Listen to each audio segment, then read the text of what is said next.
other than the fact when he joined the Warriors, he hasn't been successful anywhere else. And I don't hold that against him, but he wants to be considered in that list. He's not on that list. He wants to be like, wow, he's not in the GOAT conversation, because you're not, plain and simple. For almost 10 years, Charles Barkley and Kevin Durant have been stuck in one of the most uncomfortable debates in modern basketball, not about skill, not about numbers, but about how greatness is supposed to be earned. And everything exploded again in October 2025 when Durant, through Netflix's Starting Five documentary, finally clapped back at Barkley's infamous bus rider label with a raw, emotional defense built on sacrifice, pressure, and egoed on paper. This argument shouldn't even exist. Barkley retired with 0 rings after 16 seasons. Durant has 2 championships and 2 finals MVPs. End of discussion, right? Wrong. Because somehow, in the court of public opinion, Barkley keeps winning. And it's not because he has the hardware, he doesn't. It's because this debate was never truly about rings at all. It's about legacy, about the fight, about whether success means the same thing when you didn't choose the hardest road. The fire started back in October 2020, when Barkley dropped his now legendary bus driver versus bus rider analogy on the Dan Patrick Show. The message was simple, but sharp enough to leave a scar. Mount Rushmore. You have to be a bus driver. You can't be a bus rider. Kevin Durant is still a bus rider until he wins one in Brooklyn. That comment sounded like classic Barkley trash talk, at first loud, blunt, and easy to shrug off. But he was only warming up.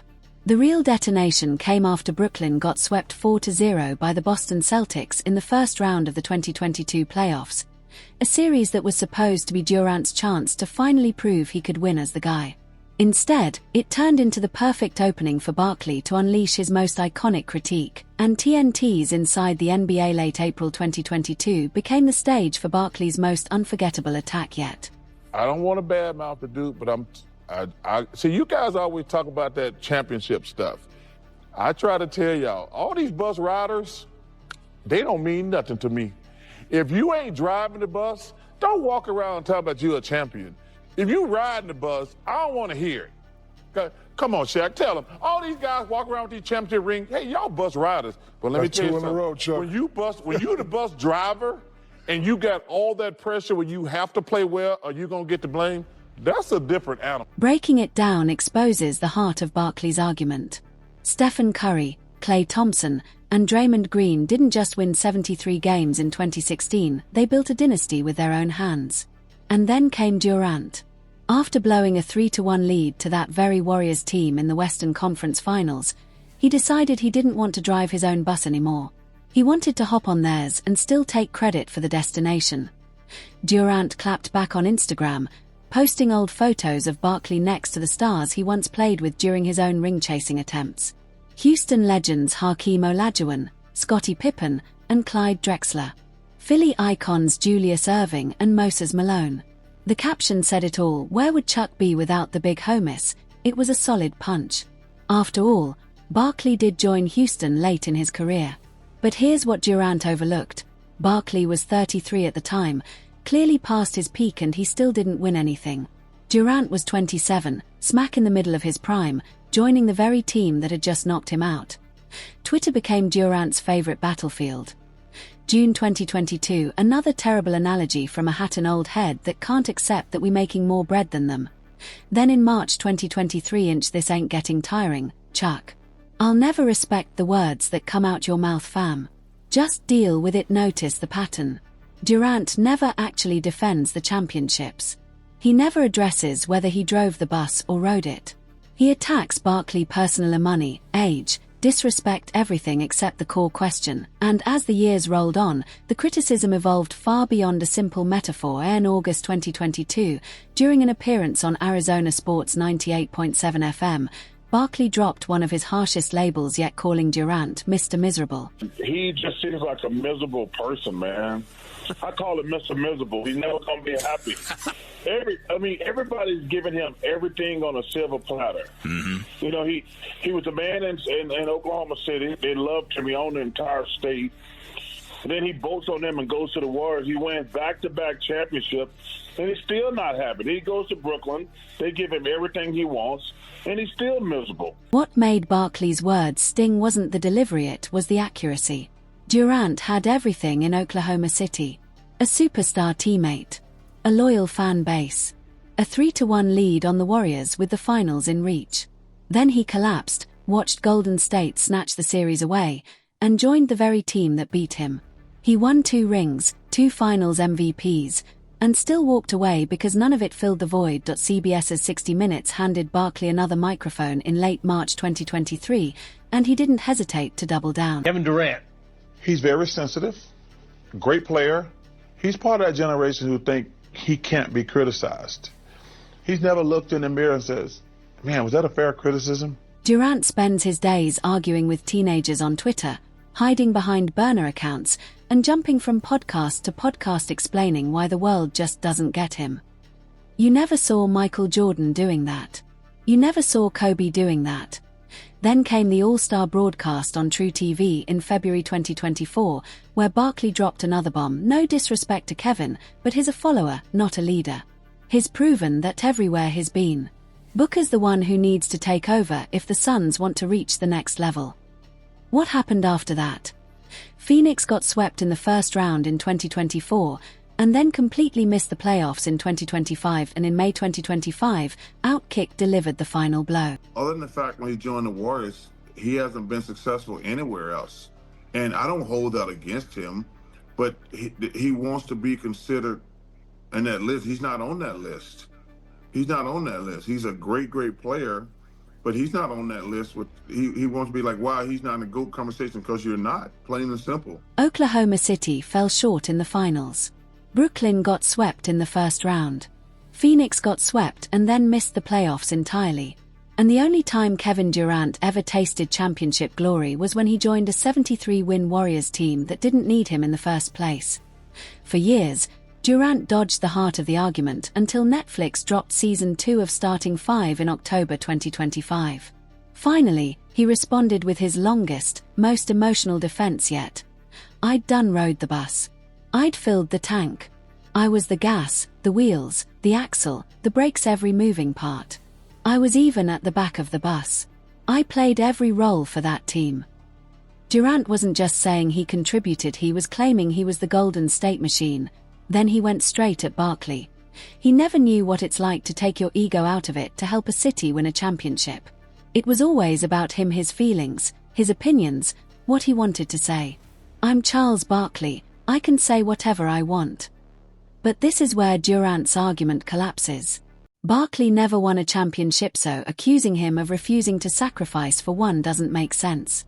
And calling joining a 73-win juggernaut a sacrifice. By Barkley's logic, removing your ego meant staying in Oklahoma City and beating the Warriors, not joining them. Durant's resume is undeniably elite. 2 NBA championships, 2017, 2018, 2 finals MVPs. Averaging 35.2 and 28.8 PPG, 2014 MVP, 15 All-Star selections, 4 scoring titles, 11 All-NBA nods, a men's record, 4 Olympic gold medals, over 31,000 career points, 8th all-time as of December 2025, 62% true shooting, 2nd highest ever among 20,000 plus point scorers. Barkley's resume is impressive but shorter on accolades. 1993 MVP, 11 All-Star selections, 11 All-NBA selections, 5 first team, 2 Olympic gold medals, Hall of Fame induction in 2006, 23,757 points, and elite rebounding for his size. And yet the stat that defines the conversation is simple. Charles Barkley has 0 championships. Durant beats Barkley in nearly every metric. And that's why this debate is so compelling, because Barkley isn't arguing he was better. He's arguing Durant's championships were manufactured. Shaquille O'Neal has backed Barkley at every turn because Shaq knows what it means to drive the bus. On the Big Podcast, Shaq said, "We saw OKC up 3-1. One more win, and that pressure is on you." Chuck was right. KD wasn't driving the bus in Golden State, he was on it. Maybe sitting up front, but still on it. You won, but we don't respect it. Don't get mad, that's just how we feel. Coming from a 4-time champion who carried 3 Lakers titles, That critique hits different. Meanwhile, the younger generation sees Durant through a different lens. On Starting Five, Tyrese Halliburton called Durant a legend, one of the greatest ever, and said he deserves statues in both OKC and Golden State. That contrast tells the story. Older players judge legacy by the hard road. Younger players judge it by results. Barkley's argument gains real weight when you look at Durant's career anywhere outside of Golden State. Oklahoma City reached the finals in 2012 with Durant, Westbrook, and Harden losing to LeBron's Heat when Durant was just 23. No one blames him for that. But 2016 was different. Up 3-1 on the 73-win Warriors. One win away from the finals, Durant and Westbrook combined to shoot 9-for-40 in Game 6. They lost that game, then Game 7, in a collapse that still defines Durant's legacy. And then, on July 7, 2016, Golden State signed him, the very player they had just beaten. He won back-to-back titles in 2017 and 2018, earning both finals MVPs. But the Warriors had already won 73 games without him. Brooklyn picked him up on July 7, 2019, after his Achilles injury. In 2022, the Celtics swept the Nets 4-0 in the first round, exactly the kind of failure Barkley had been warning about.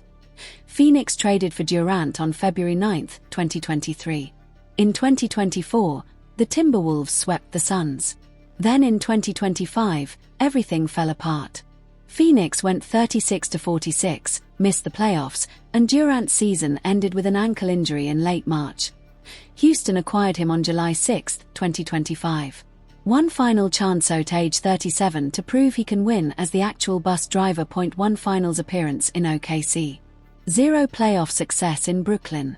0 playoff success in Phoenix. The only time Kevin Durant ever won was when he joined the team that beat him, and that's what makes Barkley's criticism so uncomfortable. Barkley never won a championship in 16 seasons, so how can a guy with 0 rings criticize someone with 2? Because he's not arguing he was better. He's arguing that if you want to be in the GOAT conversation, your championships have to be earned, not manufactured through free agency. Barkley was the guy everywhere he went. Philadelphia built around him. Phoenix made him the franchise centerpiece. He won MVP and took them to the finals. Houston signed him past his prime to help, not lead. He didn't win a ring, and he doesn't pretend to be an all-time champion. But the way he competed, he did it the right way. Durant wants both things: credit for Golden State's championships and credit for being a self-made champion. You can't have both. Either you accept those rings as real but acknowledge you were Robin to Steph's Batman, or you admit they were manufactured and go prove you can win one on your OWNS of December 2025. Durant is in Houston, sitting at 15-5 and second in the West. He passed 31,000 career points on December 5 after dropping 28 on Phoenix. Through 19 games, he's averaging 25.3 points on 50.5% shooting. It's a young, talented team with real potential.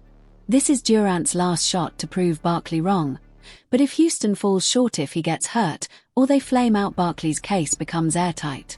Durant will retire as the guy who won 2 titles as a sidekick and couldn't get it done anywhere else. This debate forces us to define greatness itself. Is greatness about winning at all costs, even if the path is the easiest? Or is greatness about the grind, the struggle, the hard road? The older generation, raised on Jordan, Barkley, and 90s basketball, respects the struggle. They admire players who stayed, fought, and tried to win with the teams that drafted them. The younger generation sees it differently. To them, rings are rings. If you put yourself in the best position to win, that's smart, not shameful. But here's why Barkley's point hits home. Durant himself doesn't seem satisfied with his legacy. If he truly believed those Golden State rings were enough, why did he leave? Why Brooklyn? Why Phoenix? Why Houston? Because deep down, Durant knows Barkley struck a nerve. Did Barkley expose Kevin Durant? Not exactly. Expose implies revealing something hidden. Barkley didn't expose anything, he just spoke the truth everyone already saw, and refused to pretend otherwise. Durant is one of the most gifted scorers in NBA history. 31,000 points, for Olympic gold medals, elite efficiency, a scoring skill set almost unmatched. But his championships? They come with an asterisk, because he joined a 73-win superteam that had just eliminated him for 9 years, Barkley made one simple point: if you want to be great, you have to drive the bus, not ride it. For 9 years, Durant responded with everything except the actual answer. He talked about money, Barkley's ego, his roles on the Warriors, but he never addressed the question: were you the bus driver in Golden State, or just along for the ride? The answer is obvious. Steph Curry drove the bus. Klay and Draymond built the bus. Durant hopped on and held the trophy. Barkley has 0 championships. Durant has 2, but Barkley won this argument because Durant's post-Warriors career has proven him right. Brooklyn? Swept Phoenix. Swept, then missed the playoffs. Now Houston is the last chapter. The irony? If Durant had stayed in OKC and eventually won one title there, even if it took years, his legacy would be greater than it is now with 2 Golden State rings. That's the truth Barkley has been shouting for nearly a decade. And that's why, despite having 0 rings, Charles Barkley understands what championships mean better than the guy who has 2.